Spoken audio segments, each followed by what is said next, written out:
Halo Tangkurak Squad dari Sabang sampai Merauke, dari Miangas sampai Pulau Rote. Balik lagi dengan kami yang tentunya selalu santuy dan tetap siaga untuk mengisi waktu gabut kalian. Gimana kabarnya Brad? Semoga selalu dalam keadaan terbaik ya. Yang puasa jangan sampai bocor loh. Malulah. Yuk bisa yuk. Di kesempatan kali ini kami sajikan film yang ceritanya lumayan agak kompleks, menceritakan tentang seseorang yang sangat jenius dan kaya raya. Dia punya ambisi untuk menegakkan keadilan di dunia dengan kecerdasan, kekayaan, dan caranya sendiri. Membuat film ini penuh dengan aksi-aksi epik yang tentunya semoga bisa menghibur menemani kita bertangkurak ria bersama. Gas kuy!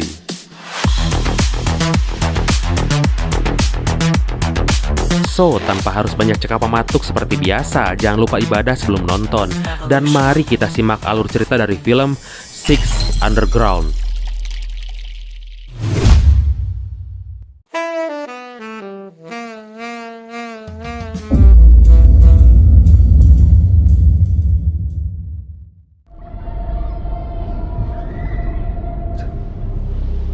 Trapped in a shadowland, orphaned.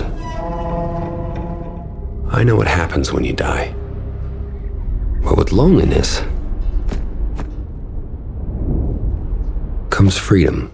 Di awal diceritakan dengan monolog plot twist yang menjelaskan tentang seseorang dengan nama samaran Wan. Dia adalah seorang yatim piatu yang dari kecil hidup di panti asuhan. Di masa kecilnya dia punya bakat yang sangat luar biasa. Dari kecil dia punya ketertarikan dengan gaya magnet dan selalu melakukan penelitian hingga percobaan-percobaan, keahlian hacking dan pengetahuan saintis lainnya. Priuses, Teslas, all use my ingenuity. I came up with neodymium micromagnets. And someday this will make me very, very rich. Sehingga menganggap Elon Musk dan Bill Gates nggak ada apa-apanya di mata dia. Dan dari kecerdasannya itu faktanya saat ini membuatnya kaya raya. That's how I like it. I'm a good inventor. Tapi saat semua impiannya tercapai 3 tahun yang lalu dia memutuskan untuk berpura-pura mati dan memalsukan kematiannya, kemudian meninggalkan semua hal duniawi. This is the day I died 3 years ago. I became a ghost. As far as anyone else knows. Dan hal terpenting dari maksud tujuannya itu adalah dia terobsesi untuk memusnahkan semua tindak kejahatan yang diabaikan dunia dengan caranya sendiri. Memburu rezim kejam yang diktator, salah satu tujuannya saat ini. Dia rela mengorbankan kekayaannya demi tujuannya itu. Dan untuk melancarkan semuanya, diketahui dia telah merekrut orang-orang pilihan untuk menjadi sebuah tim. Dan seluruh timnya saat itu dia perkenalkan saat kejadian 6 bulan yang lalu, saat mereka melakukan misi di Italia untuk mencari informasi target seorang presiden diktator penjahat perang melalui pengacaranya. A half-wit, fuck-stained war criminal. Why are you protecting? Fuck off. But my client has never ordered any gas. Oh, you're gonna be a pirate. Who knew the optic nerve was so long? See that? That's called skill. Oh! What the fuck? Don't you squish it, you mother... Don't! Mereka berhasil melakukan tugasnya dengan cara mencongkel mata pengacara itu, anjir, agar bisa mengakses HP pribadinya yang akan bisa menuntun mereka menemukan target-target selanjutnya. Don't you move, don't you move. Go, go, go, go, go, go, go. Walaupun setelah itu mereka dikejar oleh sebagian komplotannya hingga melibatkan polisi Italia. Hey, can I just take a moment? You're definitely gonna die. I don't know a lawyer with friends in her. Here, I think they got us. You wanna? Yeah, here we go. Watch out!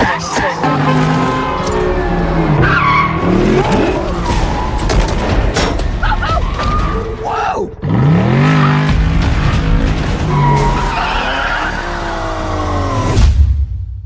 Timnya itu terdiri dari orang-orang yang punya latar belakang kekecewaan dan hampir frustasi dengan profesi mereka sebelumnya. Mereka direkrut oleh Wan dan semua timnya sama-sama telah memalsukan kematian mereka dan diberi nama samaran yang diurutkan dengan nomor. Di antaranya adalah Wan. Dia adalah pencetus, inisiator jenius, dan pemasok dana untuk segala misi yang akan mereka lakukan. Well, you don't like this color? Baby, baby, baby, baby, baby!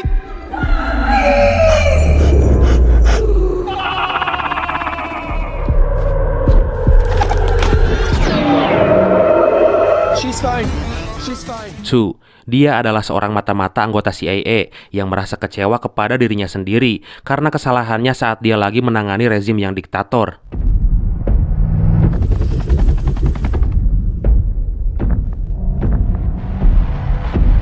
No one touch. He's mine.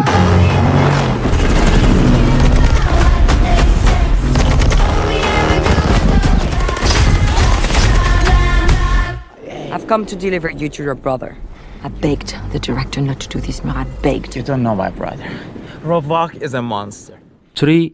Dia adalah seorang mantan pembunuh bayaran asal Kolombia yang bertobat dan memilih untuk menebus dosa-dosanya dengan cara membunuh orang-orang jahat. I won't speak to Javi anymore. This is a murder. Please, Paisano, you don't have to do this. I do my job. It was only bad people, Mama. I can't sleep. Daddy? Daddy? Where's your mommy? I don't have a mommy.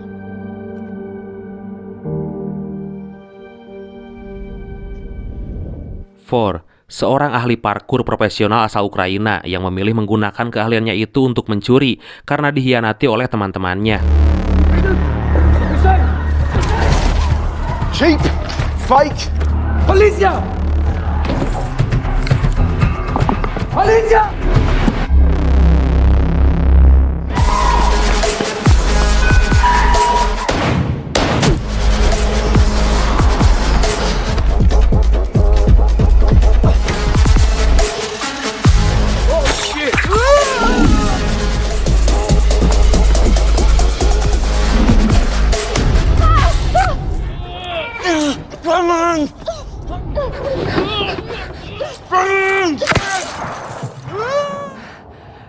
I'm rich.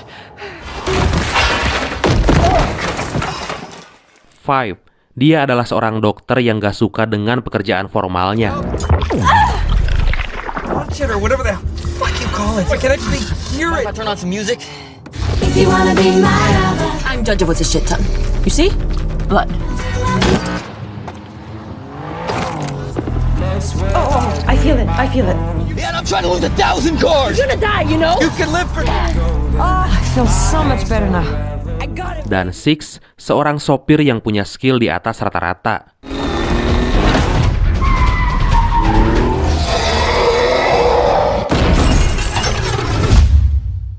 I'm just getting warmed up.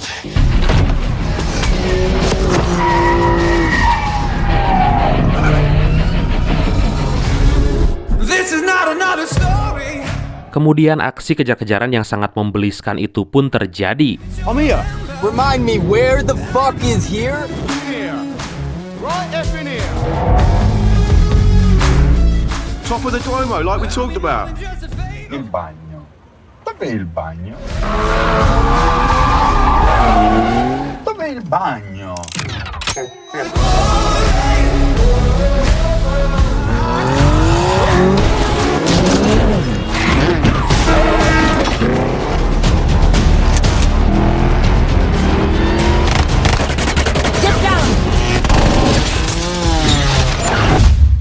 Hingga di ujung pelarian itu mereka harus menerima kenyataan bahwa si sopir Edun yang latar belakangnya belum sempat diketahui itu akhirnya harus meninggal.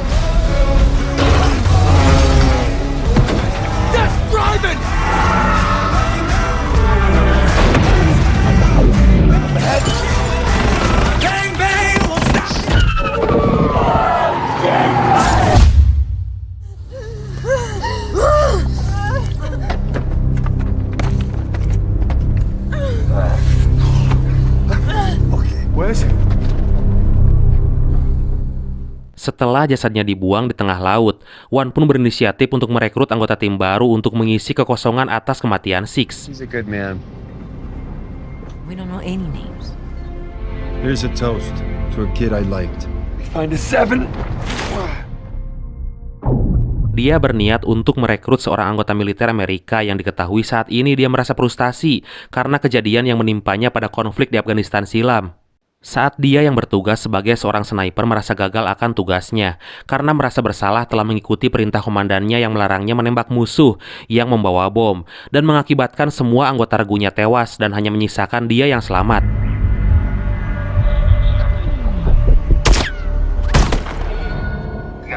stepping out, United Nations. He looks agitated, man. Something's wrong. I said he's headed for my guys. The UN is back. Request permission to fire. Commander, go ahead. You want to suck We don't have- court martial? Maybe you haven't heard. Respect it.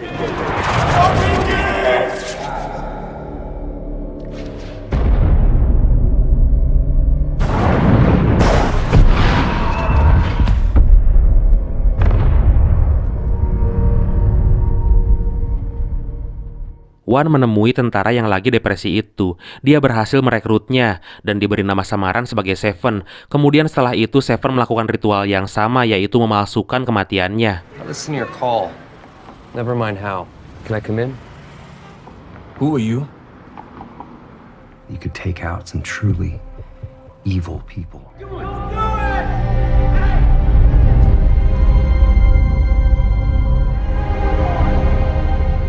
As a matter of fact, his family fought for us since the Second World War. Tuskegee Airmen, killed in action in 1944. He told me stories. He heard as a kid about his grandfather. Puddle of tears. It's an emotional movie. Should have seen him watching Coco. I didn't see enough. Sebelum mereka beraksi, mereka kongkow di tempat umum, ya semacam kafe gitu. Ternyata mereka punya alasan tersendiri untuk memilih memalsukan kematian. Kid or just usual stuff, you know, being naked, getting drunk.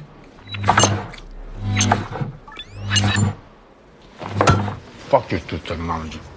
Tim akhirnya kembali lengkap. Mereka diarahkan menuju markas rahasia milik Wan yang bertempat di dalam bangkai pesawat di gurun California.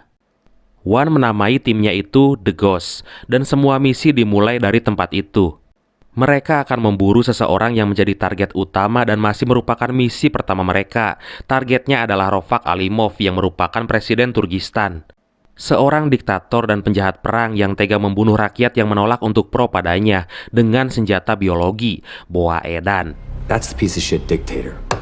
Right there at the top. And you got the 4 generals. Quattro cunts. You killed top generals? You fucker dictators, eh? Diketahui ternyata alasan mereka menjadikannya target utama yaitu saat 3 tahun yang lalu Wan pernah berkunjung ke Turkistan yang lagi dalam situasi konflik. Saat itu Wan yang masih menjadi seorang miliarder yang normal dan menjadi seorang dermawan pemberi bantuan demi meninggikan pamornya.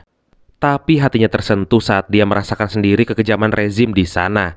Mereka menyerang dan membunuh rakyatnya sendiri dengan senjata biologi semacam gas beracun. Dari sana Wan bertekad untuk menghentikan kejahatan itu dengan caranya sendiri.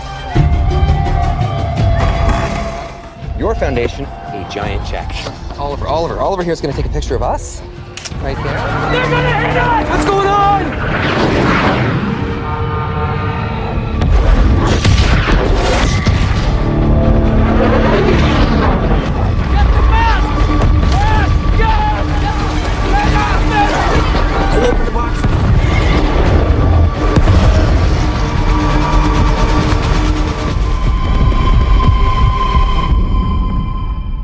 Sejak itu Wan terus membuntuti dan mempelajari segala seluk-beluk kehidupan Rofaq. Sampai ketika mereka bertemu di Perancis saat menonton Shakespeare. Untuk pertama kalinya mereka saling bertatap muka dan saling memberikan isyarat untuk saling berhati-hati.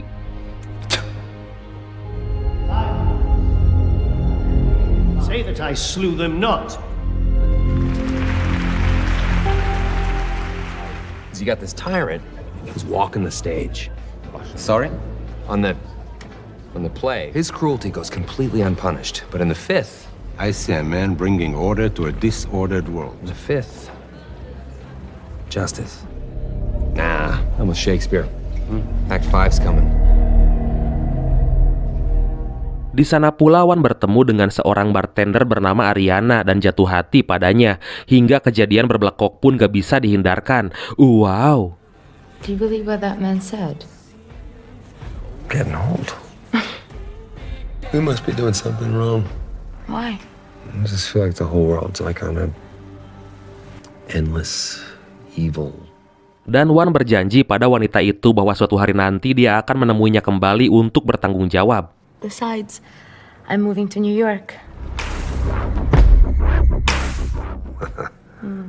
That's where I live. Kembali kepada tujuan mereka saat itu untuk memburu Presiden Rovak, mereka akan merencanakan sebuah kudeta untuk menggulingkannya dengan cara memanfaatkan adik kandungnya sendiri yang bernama Murad. Dan ternyata itu merupakan kesalahan terbesar tuh si agen CIA yang pernah menyerahkan Murad kepada Rovak saat dia bertugas dulu. You don't know my brother. Rovak is a monster. Informasi yang didapat Wan dari ponsel pengacara Rovak menuntun mereka untuk pergi ke Las Vegas. Karena di sana ada 4 jenderal kepercayaan Rovak lagi melakukan kerjasama dengan penjual senjata ilegal bernama Victor. Get drunk. General Gariev, lots of consonants, so we'll make this easy. The little fat one. We're going to Vegas, baby. Dengan penyamaran tingkat tinggi, mereka segera beraksi untuk membunuh keempat jenderal itu. Karena dengan cara itu akan membuat Rovak merasa terancam dan mencurigai Murad. Karena diketahui Murad sangat menentang kediktatoran kakaknya sendiri. The struggles and the trade-off, a new answer to the same question. They think it's right in truth, they nail on the way up. Good night, Nessie.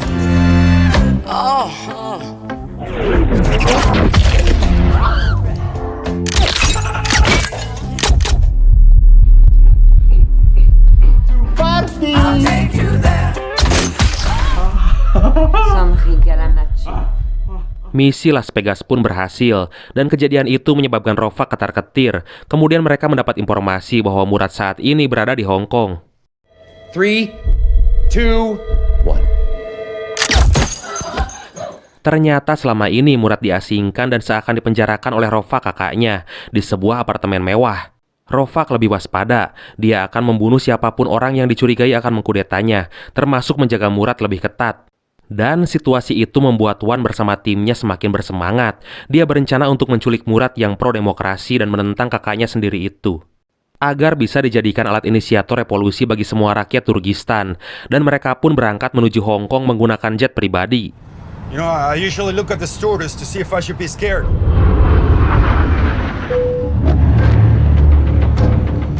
Singkat cerita, mereka telah tiba di Hong Kong. Semua alat dan kemungkinan sudah dipersiapkan, termasuk meretas sistem mekanisme alat berat yang dikerjakan oleh Wan si jenius. Karena misi itu harus selesai dalam waktu 15 menit. Yeah, nothing simple. The next building over, we use the sky cranes.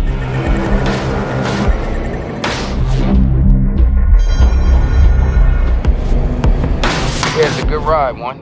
Seven bersiap di posisinya sebagai sniper, Five menyamar sebagai tamu, Four dengan kehebatan parkurnya mulai menaiki tower apartemen itu, dan duet maut Tu dan Tri yang masuk dengan cara barbar.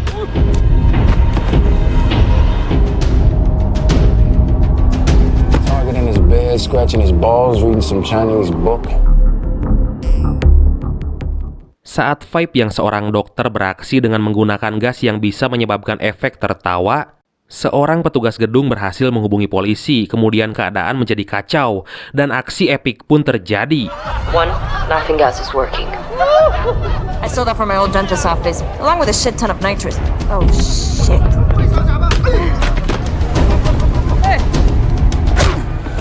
What, am I funny to you? Huh? We got a 911. Cops are called. Cops? I'm gonna need your finger, come here. Situasi berubah menjadi kacau karena ternyata pasukan Rovak yang bertugas menjaga Murad itu lebih banyak dari perkiraan sebelumnya.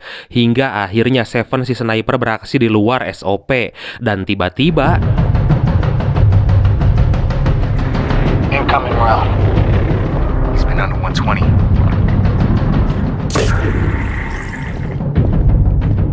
Y'all can refer to me as Mr. 7 from now on.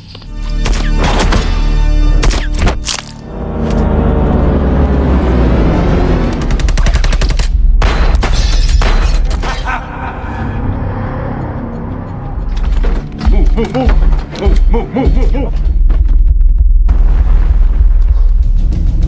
Get up here now, all you got.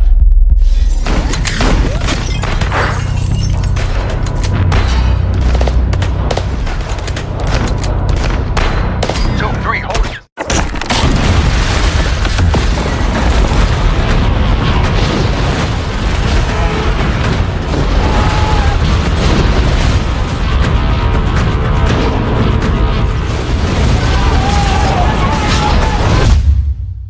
Akhirnya semua bisa mereka atasi, dan berhasil menculik Murad juga menyelamatkan For yang hampir terbunuh oleh anak buah Rofaq. Run. Was that a bad guy? Run.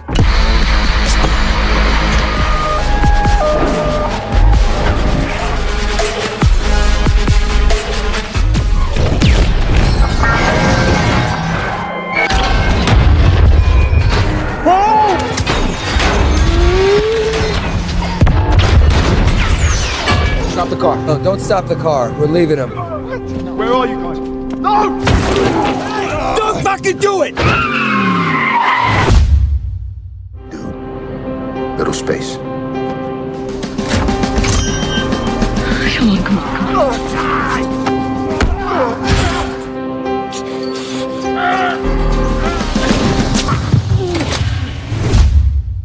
Seven yang menilai Wan seakan mengabaikan timnya, kemudian melakukan protes. Dia nggak mau gara-gara misi ini Wan menganggap kematian itu hal yang sepele. Dan mereka pun sepakat untuk saling terbuka dengan memberitahu nama asli masing-masing, berharap lebih dekat satu sama lain dan menjadi sebuah keluarga. What's your name? What's your name, man? Don't tell him. Amelia. I'm Javier. Camille. It's nice to meet everyone. It's great.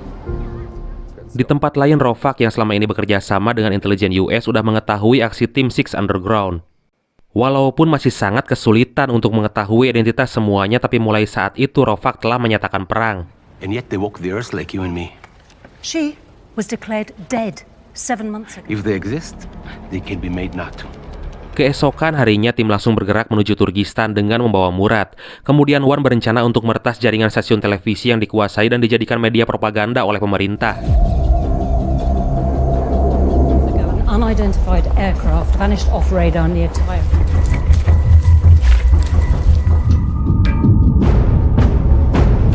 Three little words have helped dictators rule. Where's the TV relay? State-run television. Programming. Inverters in place. Wan juga meretas sistem mekanisme dan pembangkit daya terbesar di sana untuk dijadikan senjata sabotase saat waktunya nanti yang mereka namai Hari Kematian dan dijadwalkan terjadi 3 hari lagi. Dia juga mempersiapkan antisipasi jika di hari revolusi itu Rofaq kabur menggunakan kapal pesiarnya. Wan meretas apapun yang nantinya bisa dijadikan senjata untuk melawan kekuatan militer Rofaq.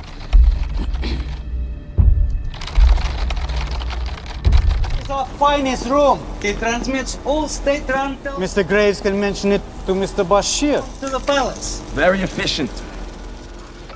Dan hari yang ditunggu itu pun tiba. Untuk terakhir kalinya Wan memberikan briefing sekaligus mengutarakan seluruh maksud dan tujuan akan misi ini, yaitu untuk merubah dunia, walaupun harus dengan cara rahasia, tanpa penghargaan dan tanpa dijadikan pahlawan. Little things add up to big things. None of us will be remembered. Let's go change the world. Hingga saat Rofaq akan menyiarkan pidato kenegaraan kepada rakyatnya, dengan segera Wan meretas stasiun televisi nasional Turkistan dan menggantinya dengan siaran langsung ajakan revolusi untuk semua rakyat dari Murad.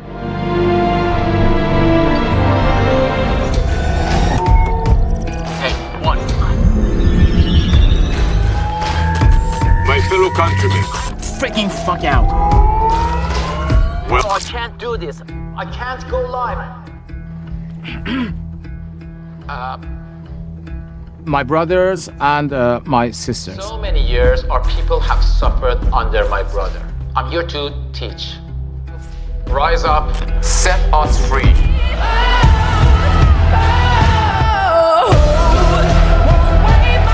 Rise up and let's take our country back. Dengan segala kepanikan dan ketakutan, Rofaq dan pasukannya langsung kabur dari istana menuju kapal pesiarnya. Dan saat itu pula aksi kudeta dilakukan. Kekacauan terjadi di mana-mana. Kemudian tim Six Underground mulai bergerak.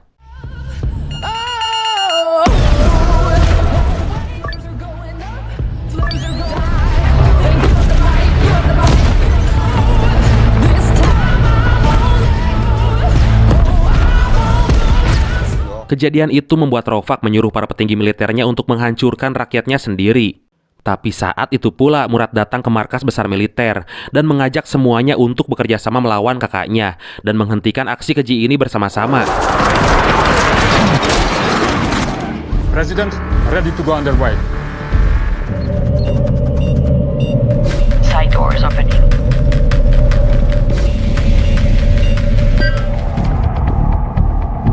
Listen closely. Schools, to take away his future. Get out of my way. Do it now. Hospitals, to take away his safety. Youth, to suffocate his hope. I said join me, brothers. Together, we will bring peace to our beloved country. Tell the military to back away from that boat. Mereka berhasil memasuki kapal pesiar itu, kemudian melakukan sabotase agar bisa menghambat Rofak untuk kabur, walaupun kekuatan mereka sangat gak seimbang. Hingga saat mereka terdesak, tiba-tiba Wan dengan hasil eksperimen magnetiknya berhasil membantu melumpuhkan sebagian pasukan Rofak. The fucking ship fell off. Fucking American made.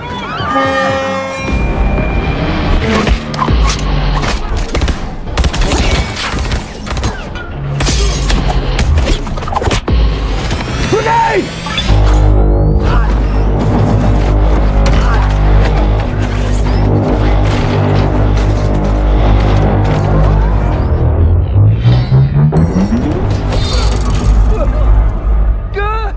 Tapi itu belum berakhir. Wan yang terus dikejar anak buah Rofak saat itu dalam bahaya. Tapi musuh yang gak sengaja menyentuh ponsel canggih milik Wan yang udah disetting menjadi detonator, tiba-tiba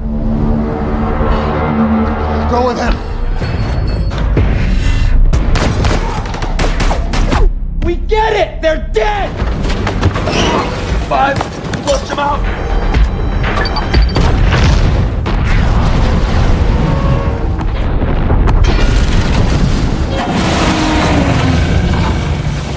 kapal mewah itu mengalami kebocoran dan akan tenggelam. Tapi Rofak berhasil menyelamatkan diri dan kabur, sampai saat dia minta bantuan militer untuk penjemputan helikopter tanpa diduga.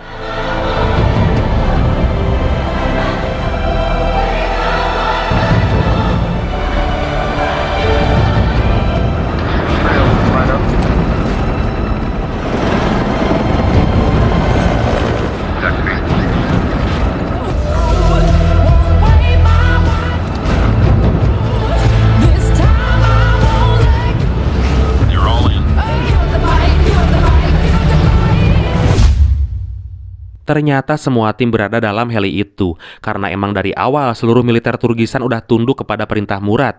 Mantap. I was thinking of somewhere else. Hey, blow your fucking head off! Who are you? No one. Mereka kemudian membawa Rofak ke sebuah tempat di mana dia harus menebus semua dosa-dosanya. Hakan si Rofak. Understand now that they're dropping Robok off to rebels.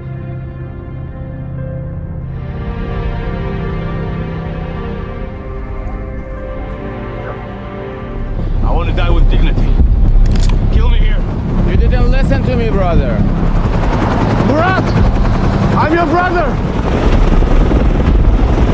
Don't let them touch me! Shoot me right now!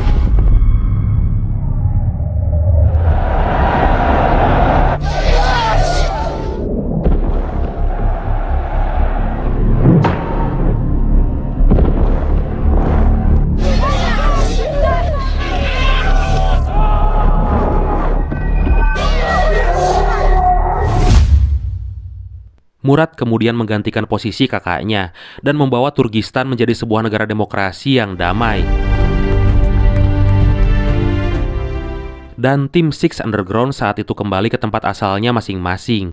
Kemudian Wan berhasil menemukan Ariana yang tempo hari pernah dibelekok olehnya. Dan ternyata dia udah punya anak laki-laki yang diduga itu adalah anak dari Wan.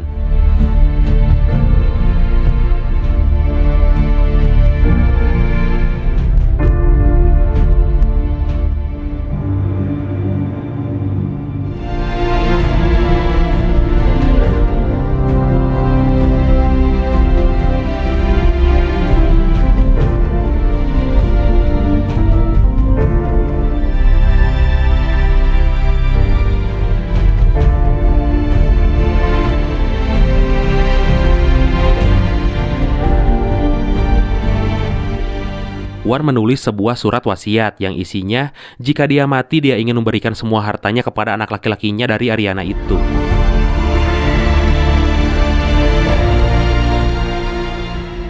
Kemudian semua tim Six Underground kembali berkumpul untuk misi selanjutnya dan akhirnya I am one, but not done. Tamat. Pesan yang bisa kita ambil dari film kali ini adalah semua kejahatan dan ketidakadilan pada akhirnya akan dikalahkan oleh kebaikan, dan keadilan itu pula jangan bermain-main dengan jabatanmu. Oke Tengkorak Squad, terima kasih udah nonton sampai akhir. Seperti biasa mohon maaf jika masih banyak kekurangan. Salam sukses, salam santuy, dan see you next time.